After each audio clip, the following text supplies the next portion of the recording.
Hello students, स्वागत करते हैं आप सभी का मेरे यूट्यूब चैनल पे। आशा करते हैं आप सभी लोग मस्त होंगे, स्वस्थ होंगे और आपकी पढ़ाई अच्छी चल रही है। जैसा कि आपकी स्क्रीन पे दिया हुआ है क्वेश्चन नंबर 2 क्या दिया हुआ है, क्लास 9 चैप्टर 2 पॉलिनोमियल का एक्सरसाइज 2.2 का क्वेश्चन नंबर 2 दिया हुआ है। इससे पहले क्वेश्चन नंबर 1 मैं अपलोड कर चुका हूँ, उससे पहले 2.1 का एक्सरसाइज सर अपलोड कर चुका हूँ, जाकर उसको देखें और उसका फ़ायदा उठाएं। देखिए क्वेश्चन नंबर 2 क्या कह रहे हैं, find P0, P1 and P2 for each of the following polynomials. इसमें आपको दिखा दे रहा हूँ 4 पॉलिनोमियल्स दिए हुए हैं, चारों का P0, P1 और P2 निकालना है। सबसे पहले पहला दिखा जाए क्या दिया हुआ है, पहला दिया हुआ है Py is equal to y square minus y plus 1, ये दिया हुआ है। अब इसको क्या, इसका क्या क्या निकालना है, इसका P0 निकालना है तो P0 निकालते हैं। तो P0 इक्वल टू क्या हो जाएगा, 0 का स्क्वायर माइनस 0 और प्लस 1, इसकी वैल्यू हमारे पास क्या आ जाएगी, 1 आ जाएगी। P0 की वैल्यू कितनी आ गई, 1 आ गई। उसी तरीके से अगर क्या निकालना हो, P1 निकालना हो, क्योंकि हमको तीनों निकालना है ना बारी बारी से, तो एक पॉलिनोमियल का 3 चीज़ निकालना था। हम निकालते हैं P1 निकालेंगे, क्या हो जाएगा 1 का स्क्वायर माइनस 1 और प्लस 1, 1 स्क्वायर का 1 होता है, 1 माइनस 1 जीरो हो जाएगा, इसकी वैल्यू भी क्या आ जाएगी, 1 आ जाएगी। इसी तरीके से अगर हम लोग P2 देखा जाए तो P2 का क्या हो जाएगा, मतलब 2 का स्क्वायर माइनस 2 और ये प्लस 1, इसको सॉल्व करते 2 का स्क्वायर 4, 4 में से 2 माइनस करेंगे कितना हो जाएगा 2, और 2 में प्लस 1 कर देंगे कितना आ जाएगा 3 आ जाएगा। समझ में आ गया होगा आप सभी को। अब हम लोग निकालते हैं सेकेंड क्वेश्चन का। हमने क्या निकाला, P0, P1 और P2 हमने तीनों निकाल लिया, आसानी से हमारा आंसर भी आ गया। ठीक है, अब देखिए क्या दिया हुआ, अब दिया हुआ है PT, क्या दिया हुआ है PT, दूसरा क्वेश्चन है, दूसरा पार्ट है इसका। PT इक्वल टू जो पॉलिनोमियल दिया हुआ क्या दिया हुआ है, 2 plus T plus 2t square minus T cube दिया हुआ। ठीक है, अब इसका क्या निकालना, हमको P0 निकालना होगा। P0 निकाल लेते हैं, जीरो का मतलब हर जगह जीरो पुट कर दो, टी की जगह P2 प्लस 0 प्लस टी का स्क्वायर कितना हो जाएगा, टी का मतलब 0 का स्क्वायर 0, मतलब 2, 0 का स्क्वायर माइनस 0 का क्यूब हो जाएगा। ठीक है, अब इसको सॉल्व करते हैं। देखिए ये जीरो, ये भी जीरो हो जाएगा, ये भी जीरो, टोटल कितना आ गया हमारा 2 आ गया। ठीक है, P0 की वैल्यू कितनी आ गई, 2 आ गई। अब निकालते हैं किसकी, P1 की निकालते हैं।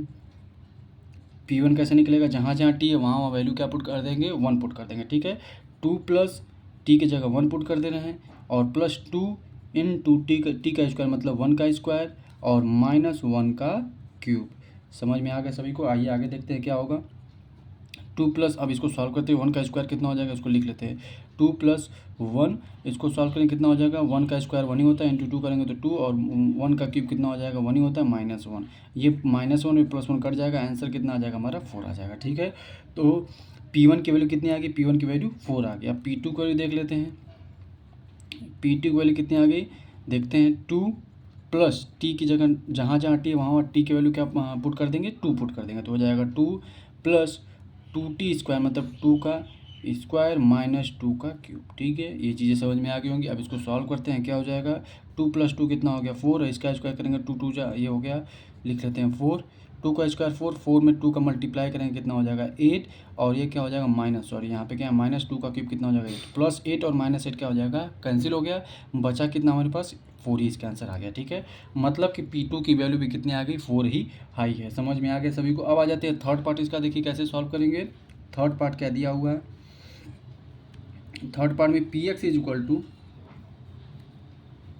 एक्स क्यूब दिया हुआ, क्या दिया हुआ है एक्स क्यूब। तो आइए निकालते हैं, क्या निकालना है, P0 निकालना है तो 0 का क्यूब करेंगे 0 ही आ जाएगा, सीधा सीधा आंसर हो गया। P1 निकालना है तो P1 निकालेंगे तो क्या हो जाएगा 1 का क्यूब, तो 1 का क्यूब कितना आ जाएगा 1 ही आ जाएगा। और साथ ही साथ P2 भी निकालना है तो P2 मतलब 2 का क्यूब करेंगे तो क्या हो जाएगा 8 आ जाएगा, ये हमारा आंसर हो जाएगा। उम्मीद करते हैं बात आपको समझ में आ गई। अब हम आ जाते हैं चौथे पार्ट पर। चौथा पार्ट देखिए क्या दिया हुआ है, चौथा पार्ट है Px इज इक्वल टू, क्या दिया हुआ है, Px इज इक्वल टू एक ब्रैकेट में x माइनस 1 और एक ब्रैकेट में क्या दिया हुआ है x प्लस 1 दिया हुआ है। ठीक है, अब इसको सॉल्व कर लेते हैं। P0 हमको निकालना तो हम निकाल लेते हैं P0, तो P0 मतलब 0 माइनस 1 और यहाँ पे क्या हो जाएगा 0 प्लस 1। ठीक है, अब देखिए क्या है हमारे पास, ये माइनस 1 आ जाएगा और ये क्या आ जाएगा इंटू प्लस 1, इसका मल्टीप्लाई करेंगे तो माइनस 1 इसका आंसर आ जाएगा। ठीक है, मतलब P0 की वैल्यू कितनी आ गई, माइनस 1 आ गई। अब हम लोग निकालते हैं P1 की वैल्यू, किसकी वैल्यू, P1 की वैल्यू y निकालते हैं। यहाँ पर 1 पुट कर देंगे, 1 माइनस 1 जहाँ जहाँ x है वहाँ क्या 1 पुट कर देंगे, और यहाँ पर हो गया 1 प्लस 1। तो अगर आप देखेंगे तो ये 2 हो जाएगा और ये 1 माइनस 1 0 हो गया। इसका मतलब इसकी वैल्यू भी कितनी आ गई, 0 आ जाएगी। क्यों?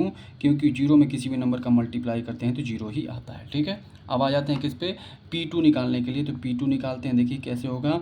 2 रखेंगे हर जगह जहाँ पर x है, 2 माइनस 1 और यहाँ पर 2 प्लस 1। तो 2 माइनस 1 की वैल्यू 1 इंटू 2 प्लस 1 की वैल्यू 3 इज इक्वल टू कितना हो जाएगा, 3। ये इसके आंसर आ गया। उम्मीद करते हैं चीज़ें आपको एकदम अच्छे समझ में आ गई होगी। P0, P1 और P2 हमने चारों पॉलिनोमियल का अच्छे से निकाल लिया, स्टेप बाय स्टेप समझ भी लिया। और ये क्वेश्चन अगर आपको अच्छा लगा तो चैनल को लाइक शेयर एंड सब्सक्राइब जरूर कर दीजिएगा। इसके नोट्स आप बनाते चलिएगा क्योंकि आपके बहुत इंपॉर्टेंट क्वेश्चन है, ऐसे क्वेश्चन एग्जाम में भी पूछे जाते हैं और ये प्रैक्टिस के लिए आपके लिए बहुत ही बेस्ट क्वेश्चन है। ठीक है, तब तक के लिए बहुत बहुत धन्यवाद। Thank you so much.